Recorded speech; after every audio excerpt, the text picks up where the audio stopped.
ராமேஸ்வரத்தில் +2 மாணவி படுகொலை செய்யப்பட்ட சம்பவத்திற்கு இபிஎஸ் கண்டனம் தெரிவித்திருக்கிறார். இது குறித்தான கூடுதல் தகவலோடு இணைகிறார் எமது சிறப்பு செய்தியாளர் காவியா. வணக்கம் காவியா, தகவல்களை பகிரலாம். வணக்கம் அனிதா. சேரங்கோட்டையைச் சேர்ந்த மாரியப்பன் கவிதா தம்பதியின் மகளான ஷாலினி என்பவர் அரசு பெண்கள் மேல்நிலைப் பள்ளியில் 12ஆம் வகுப்பு படித்து வந்தார். இந்நிலையில் அதே ஊரைச் சேர்ந்த குப்புசாமி முத்துக்குமாரி தம்பதியின் 20 வயது மகனான முனிராஜ் என்பவர் மாணவியை ஒருதலை பட்சமாக காதலித்து வந்ததாக தெரிகிறது. இதற்கு மாணவி தொடர்ந்து எதிர்ப்பு தெரிவித்து வந்ததாகவும் கூறப்படுகிறது. இதனால் ஆச்சரியத்தில் இருந்து வந்த முனிராஜ் சிறுமி பள்ளிக்கு செல்லும் வழியில் அவரை மறித்து கழுத்தில் கத்தியால் குத்தினார். இதனால் படுகாயத்துடன் சரிந்த மாணவி சம்பவ இடத்திலேயே ரத்த வெள்ளத்தில் பரிதாபமாக உயிரிழந்தார். இதையடுத்து அருகே உள்ள காவல் நிலையத்தில் முனிராஜ் சரணடைந்த நிலையில் குற்றவாளிகளை தண்டிக்க கோரி மாணவியின் உறவினர்கள் காவல் நிலையத்தை முற்றுகையிட்டனர்.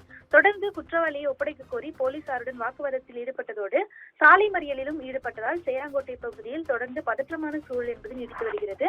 இந்த சம்பவத்திற்கு பல்வேறு அரசியல் கட்சி தலைவர்கள் கண்டனம் தெரிவித்து வருகின்றனர். அந்த வகையில் எதிர்க்கட்சி தலைவர் எடப்பாடி பழனிசாமி தனது எக்ஸ் தளத்தில் இந்த சம்பவத்துக்கு கண்டனம் தெரிவித்திருக்கிறார். அந்த எக்ஸ் தள பதிவில் காலை நேரத்தில் பள்ளிக்கு செல்லும் மாணவிக்கு கூட ஒரு பாதுகாப்பு இல்லாத ஒரு அவல நிலைக்கு யார் பொறுப்பு என அவர் கேள்வி எழுப்பியிருக்கிறார்.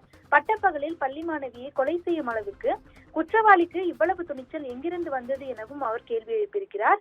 ஸ்டாலின் மாடல் திமுக ஆட்சியில் சட்டம் ஒழுங்கையும் பெண்கள் பாதுகாப்பையும் முழுமையாக குழி தோண்டி புதைத்து விட்டதே இத்தகைய கொடூர குற்ற செயல்களுக்கு முதற் காரணம் எனவும் அவர் கூறியிருக்கிறார்.